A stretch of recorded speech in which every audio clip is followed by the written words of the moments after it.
I've had some questions about my kayak setup. My Hobie, my PA-12, seems to get a lot of attention wherever I take it, especially to new areas. So I've had some questions, and I just wanted to go over my boat, how I have it set up for specifically inshore fishing, some of the unique features, things that I've done to it that really make it special for me, at least. It really does. It does work on so many levels.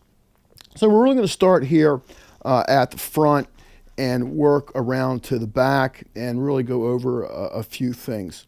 All right. So obviously in the front here is the front hatch, which has taken on many roles over the years in this particular boat. What I keep in here basically is my cooler for lunch, waters, things like that, which everybody carries at some point. Underneath of the insert here, you can see, is the inside of the boat. And what I carry in here is really a little bit of extra tackle that I may use, popping corks and things like this, something I won't use necessarily on a daily basis, but will want to have with me. I also carry a bilge, and you can see it stuck in there behind the tube. That's really important in the event that you do get water in the boat, you get flipped over or something, that you can get the water out of the boat and be safe in that regard. So I would recommend everybody have one of those. Now, the cockpit of the boat is pretty functional, at least it is for me. You can see here that there are two Scotty rod holders. These are the rod holders that I predominantly use to troll, especially for rockfish in the spring and the fall. These are absolutely essential. And I have one on each side so that the rods are parallel to one another. I can watch both rods and both rod tips. Here is my Lowrance. I've had a number of fish finders over the years, but by far I found Lowrance to be the most dependable. I know when I hit that button that it's going to go on. Now, this is one of the innovative things I think I've done here, is that you see here on the H-rail this black foam. Essentially, this is piping insulation. You can buy a package of this at Home Depot very, very inexpensively. So what I've done is I've taken a piece here, and I've also taken a piece over here on the other side. And essentially what these are placed here for is for lures. For example, I have a bucktail here with a dress skirt. So what I would do if I'm going to take this off and change baits, basically I'm just going to hook it into the foam. And it works very, very well. So I can have a whole line of baits. What I'll often do is prepare for a day of fishing is I will rig each rod individually, of course, but then what I'll do is I'll take an additional variety of baits, both hard and soft, and place them along here. So when I am ready to move on to another bait and make a change for whatever reason, I can do that very easily and have a place to store the baits without really, getting into the box and opening up a whole lot of tackle. What we have here are deck lights. Essentially, these are the lights that I have placed on the H-rail behind the foam for my baits. And these provide lights for either coming in the evening, of course, or preparing to go out in the morning. And let me just show you how that works. Essentially, press the button on the side, and if you turn on both of those at the same time, they light up the entire deck area. They're waterproof. They have been absolutely incredible and invaluable in the darkness, especially going out in the morning when you're trying to get, making sure everything's right. No matter how many times you've gone out in the dark, it's still a little difficult to get your bearings first off. And these have been absolutely game changers in that regard. Once I placed one on each H-rail, there was problem solved. Absolutely well done. As far as my inside deck hatch, what I keep in here are terminal tackle boxes. For example, This would be my weighted jig heads. This would be conventional jig heads. And actually, I have 2 jig head boxes. However, I only keep anything from 5/16 or less in there. I have a much bigger box for bigger jig heads that I would take, so for trolling or something like that. Inside the boat is open space. Of course, in here I keep leader materials if I have to re-rig out on the water. Here are some extra baits. This entire bag are extra Z-Man products. And here, up underneath of the seat, is my battery for the fish finder. So you see it's right there. It's very convenient. I actually made this box out of a old lure box, old Plano lure box. So that worked out really well. So I can actually, have a considerable amount of storage well up underneath here as well. And the only thing that really puts any additional weight on the boat is, of course, the batteries. So that's really, that's a win-win. All this other stuff is relatively light and works very well up inside this area. Okay, this is the Hobie seat, and this is one of the best seats, if not the best seat in the kayak market today. As you can see, it has a number of adjustments that are adjustable here, either up or down on either side. Underneath of the seat is where I keep the majority of my tackle. I can get 4 of these extra large Plano boxes in there. Right now there's only 2. I generally carry 2 or 3. I can carry as many as 4 right there. What you see here on the handle of the seat is my Bixby Jet controller, forward, reverse, and on and off. It has 12 speeds, and we'll talk more about the Bixby Jet here in just a second.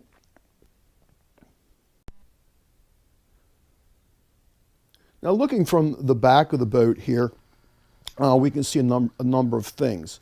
First of all, I have 2 more rod holders, one here and one here, that are at the same angle. So literally, if I could really troll 4 different rods at a time, which I don't. I generally troll 2 at a time when trolling. But these rod holders are really strategically placed so that I can easily reach back and grab a rod out of one of them, or if I have to move a rod from the front to the back, if I have a fish on, whatever the situation is.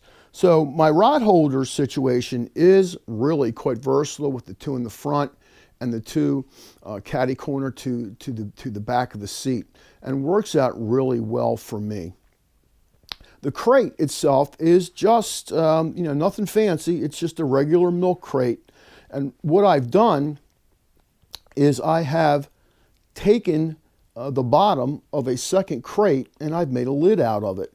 So this crate is actually lidded and hinged with cord. So looking at it from a different angle here, as if we were sitting in the seat, I'm opening up the crate. And what do we have in the crate? Well, I used to keep tackle in here as well, but I decided that really wasn't very functional.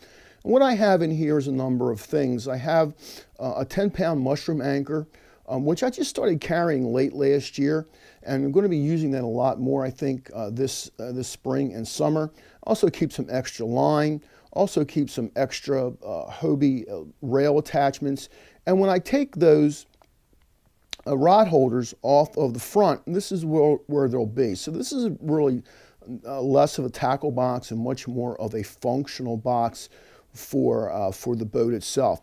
But you can see what I've done here is I've created a hinge, and what we've done here is we put a little bungee on here, and we can really lock that down, and really works quite well. Very sturdy, very strong, and of course, we have 4 rod holders attached to each side. I'm sorry, 2 to each side, 4 total.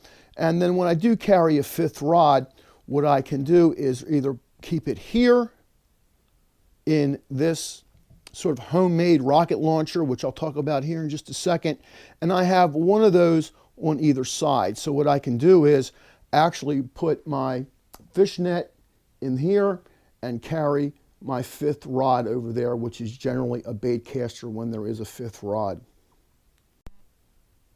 Now these tubes are homemade. Essentially that is just PVC. And I made that for the purposes of extending the rod holder well above the water, because those flush mount rod holders fill with water a lot, and allows me to extend the rod and really anything else that I put in it well above the water line. Essentially I make these out of just essentially a straight piece of PVC, and then I rim it with this special 3M self-adhering tape, which actually works out very good. And again, I have one of these on each side. In one goes the 5th rod, in the other will go the net, and of course the 2 other reels on the other side as well. And the standard Hobie arrangement for the paddles is split, 1 on each side. Even though these are not the original Hobie paddles, I prefer these paddles because it is air light, and this boat is tough enough to paddle with a light paddle, much less the heavy Hobie paddle. So I really do love these Carlisle air light paddles. You see here in the back is my dry box, and this is basically an angle cooler that is either a cooler or a dry box, which is what I use it for. Now I've used it for both over the years, but this is the configuration, and I think we're going to start the year with. I really like this. Now what I keep in here is, you know, things like, you know, sunscreen and a little bit of extra bait and binoculars, my sunglasses, extra batteries, a knife, you know, things like that, things that you want to keep dry. I also keep emergency equipment in here. For example, I have a pretty good self-made first aid kit, and I also have a couple of lights. I also carry an emergency marine flare in the event that I might need it. And I also carry this light, which I think is pretty cool. The purpose of this is it's strictly for an emergency. It does a number of things. It goes on, it's very bright, as you can see, but also flashes as well, which is a really good feature if you're ever stranded somewhere and the sun's going down and you need somebody to spot you. And it's very, very, very light, and it holds an amazing charge. Also, what I like about this is if you can see there on the end that there's actually a plug there for a recharge. So if I need to recharge my phone or something like this, this can double as a recharge source as well. So nice product, Sunjack waterproof light stick. So this is really a good feature, and really, you know, you never know. So this could be a real lifesaver at some point. Now this is my Bixby jet. This is my motor that I started using about 2 years ago, and I could not be happier with this thing. I've sort of retrofitted it for my particular Hobie. I want to show you how I've done that. Moving up here, we can see that beneath this plate are the steering connections. So when I turn the handle to turn the rudder, you know, turns left or turns right. What I've actually done is I've cut holes into that housing on either side and connected these steering lines directly to the steering lines and the steering wheel inside this housing. So when you turn, you're not only turning the handle, you're turning the rudder, but you're also turning the Bixby. So I can really turn very, very tightly and very, very sharply in this. And this motor, I have it set so that it runs extremely shallow. So I can run the motor at whatever speed I choose even with the fins up, so shallow that I can't even use the fins. So this has really turned into an amazing investment for me, and I really do use it a great deal. And as you can see, the prop there has a housing which is awesome in regard to kicking up rocks or accumulating grass, and I really am happy with this.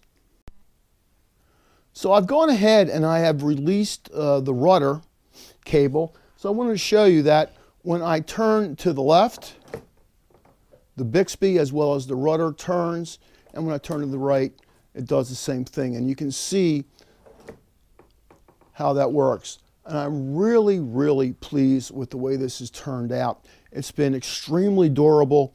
I've run it in all sorts of conditions, and it has just been a magnificent performer. Now, the battery for the Bixby, I keep here between the crate and the box. This is the battery. The battery weighs about 8 pounds. It's very light, and as you can see, it's very compact. And I have never, ever even come close to draining that battery. The battery is absolutely remarkable. I have no problem with going out there and running that thing for an 8 or 10 hour day. And of course, not continuously. If you run it modestly at the lower speeds, the battery will last you 2 days out there without any question. So this is my Hobie Pro Angler 12. I love this boat. I wouldn't really trade it for any other. I have it set up exactly for what works for me. What I like about the way it's set up is the fact that it's very flexible. I can take or put or place rod holders anywhere I like. I can reach my rods here in the back. They're very close. I can carry as many as 5 rods comfortably. I could carry more than that if I chose to, but that's really not necessary. So this is my Hobie Pro Angler 12, and this is going to be my setup for 2023. It's a little bit different than what we've done in the past, but I think I'm really going to like this. I hope you liked it too. So if you have any comments, please comment down below, and I've always, of course, give it a like,